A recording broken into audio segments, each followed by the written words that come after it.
Bonjour à tous et bon lundi. Bienvenue à cette nouvelle semaine, l'avant-dernière semaine avant de rentrer dans la nouvelle année.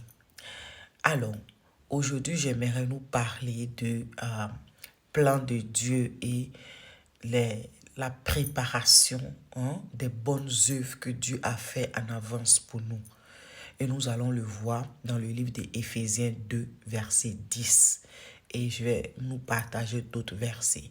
Allons lire le verset.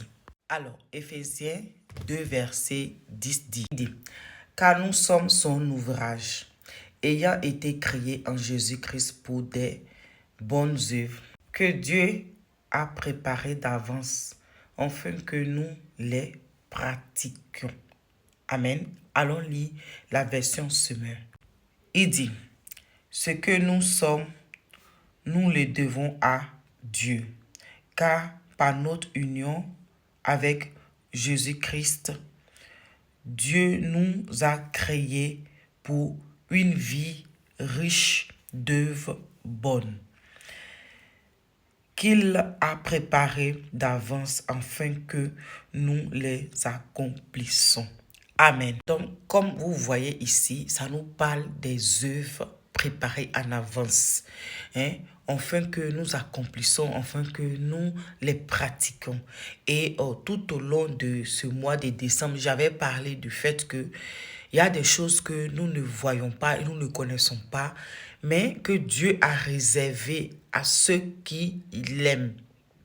Comme le chapitre de l'apôtre Paul le pouvait le dire dans le livre de 1 Corinthiens 2, verset 9, qui nous faisait comprendre que il y a des choses que l'œil n'a point vues, que les oreilles n'ont point entendues, qui ne sont pas montées au cœur de l'homme, mais que Dieu a préservé pour ceux qui l'aiment, c'est-à-dire ceux qui s'approchent de lui, ceux qui cherchent sa voix, ceux qui cherchent sa présence, ceux qui veulent connaître quel est l'objectif de leur vie sur cette terre.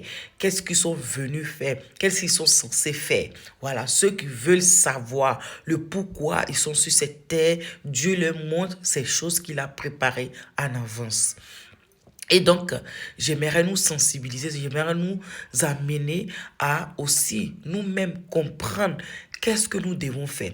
Et comme vous avez vu, il a préparé des choses en avance. Comme quand l'année arrive comme ça, nous préparons notre nouvelle année en avance. Nous préparons des budgets. Nous faisons des plans de vie. Oui, parce qu'ici aussi, il s'agit de plans de Dieu. Voilà. C'est un plan que Dieu a déjà tracé afin que nous parcourons ce chemin-là. Parce que c'est lui qui connaît les choses qu'il a préparées. Et je ne cesserai pas de le dire, comme le livre de Jérémie nous le faisait comprendre. Amen. Donc, c'est de nous mettre à comprendre c'est quoi Dieu a préparé pour nous et comment on doit le faire. Déjà dans le livre de Romains 8, il nous fait comprendre que nous ne savons pas prier. Mais le Saint-Esprit, à travers nous, au-dedans de nous, intercède par des soupirs inexprimables. Donc, et comme aussi Jacques nous faisait comprendre, Jacques 4 nous faisait comprendre que nous ne demandons pas, nous ne recevons pas, c'est parce que nous ne demandons pas. Pourquoi nous ne demandons pas? Pourquoi? Parce que nous demandons mal. Nous demandons pour satisfaire seulement la surface de nos vies, pour satisfaire nos besoins, pour satisfaire les choses charnelles. Mais nous ne pensons pas à les choses de l'esprit ou à des grandes œuvres que Dieu a préparées pour nous.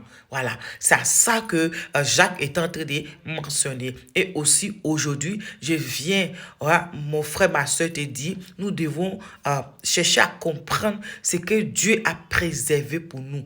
Et comment nous pouvons le faire? En s'alliant au Saint-Esprit, c'est-à-dire en demandant l'assistance du Saint-Esprit afin qu'il nous révèle ce que Dieu a créé ou formé ou préparé pour nous en avance.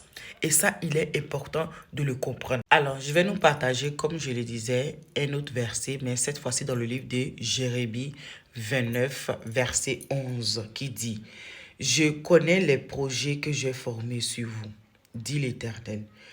Projet de paix et non de malheur, afin de vous donner un avenir et de l'espérance. » Verset 12. Vous m'invoquerez et vous me prierez et je vous exaucerai. Verset 13. Vous me chercherez et vous me trouverez si vous me cherchez de tout votre cœur. Amen.